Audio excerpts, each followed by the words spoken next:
we look at the last 2 games the Leafs have played, even though they lost against Vancouver and it was an embarrassing loss with the 2 shorthanded goals against on 1 power play, Murray was good. He was maybe even very good. That save he made in the second period, maybe one of the saves of the season. And Sammy was a star last night. Okay.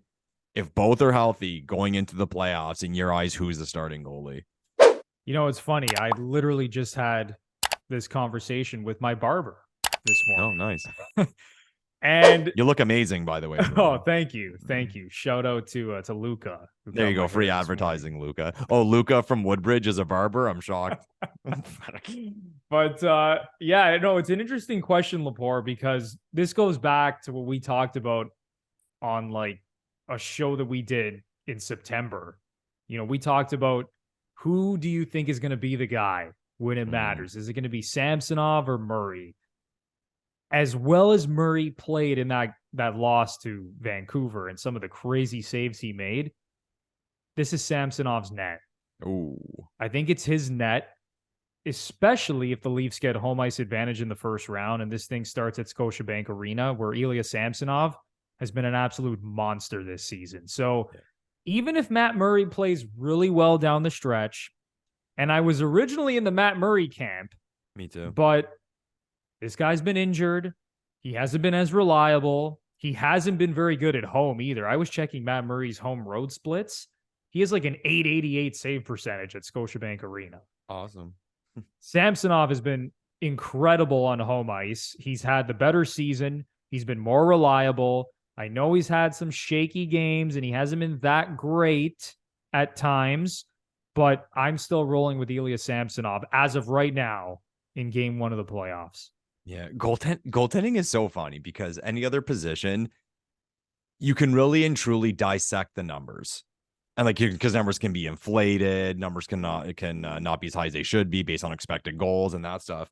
But I've always said with goaltending, no, the numbers are the numbers. And I'll use Samsonov as an example. Here he is with a 915 save percentage, which is not incredible, but whatever. It's fine. It's solid / fine. And his record is 22-8-2. Okay, on the season.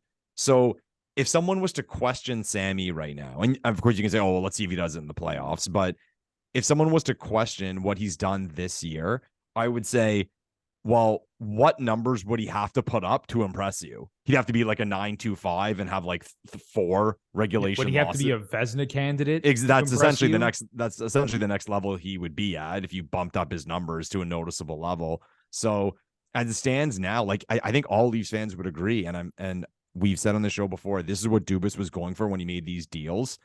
If he does what he's done in the regular season, and I think I even said 915, get a 915. They'll be ecstatic. It's not going to lose them games, right? So I'm intrigued. It's just, I just hope there's no questioning with it. If it keeps going the way it's going and we decide on Sammy, and maybe I'm being selfish now, I'm being an insecure Leaf fan. I don't want to hear the bullshit about we should have played so-and-so, blah, blah, blah. Murray had the experience, or Sammy, why'd we take the keys away from him? Like, whatever it is, I just hope it plays out and one guy outplays the other and it's obvious, right?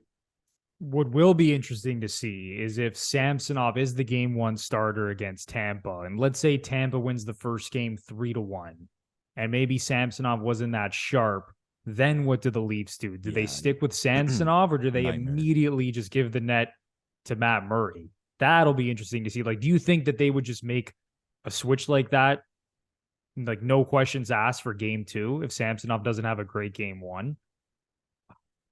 I think you got to go with the guy you go with, because then what happens the second game if Murray doesn't play well? So I think when it comes to game 1 of the playoffs, you have to give the guy the keys, and if he shits the bed, then we're in desperate times, call for desperate measures. You make the switch, but like you said, a 3-1 loss, a tight game loss, maybe a 1 softie or something. Nah, if your confidence is that low on the goalie you started game 1 in the playoffs, you don't stand a fucking chance.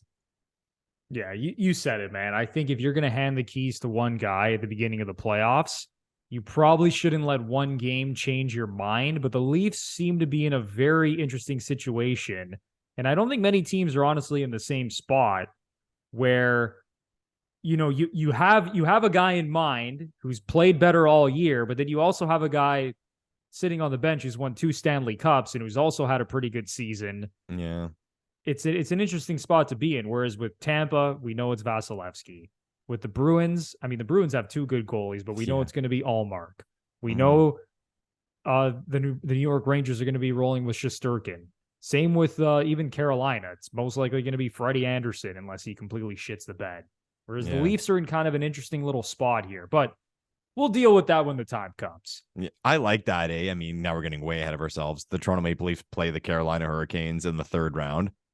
I'm confident against Freddie. Because Freddie, I don't know, man. Like, he showed us anyway. Like, mentally, he can lose it. So playing his old team, all that pressure, 3rd round, like, I would take that. I'd take Freddie Anderson. We're getting ahead of ourselves now, but we like to do that on the show. Something that crossed my mind, and I saw other people kind of dance with this idea, how we acquired that 1st round pick for Rasmus Sandin with the Washington deal. Let's say we go into the playoffs, whatever happens. Let's say the Leafs lose in the 2nd round to the Bruins, and Sammy's the guy. Sammy does very well, and he's the younger one. We're going with him. Does Dubas in the offseason trade that 1st round pick for someone to take Matt Murray? And was that his idea in attaining that pick? Get me that pick, so if I want to move this guy, I can. It's definitely possible. It wouldn't be the first time we saw Dubas move a 1st round pick to get out of a contract. Yeah. Or would you have to? I guess that's my follow-up question. Would you have to move a 1st round pick to get rid of Murray? Maybe not, considering next year he's still a goalie. Yeah, like next year, the final year of Murray's contract. Yeah, he's got 1 more year left. Now I'm losing my mind. I feel like I check cap friendly all the time. Yeah, he's got 1 more. He's got 1 more year left after this one, Bruno. Yeah, 1 more year at just over $4.6 million. So you probably don't have to attach a 1st round pick, but we've seen Dubas trade his 1st round pick. We have seen Dubas move down in the draft because really we've talked about this countless times. And Lepore, you have beaten the drum on this like since we started this podcast like over 2 years ago.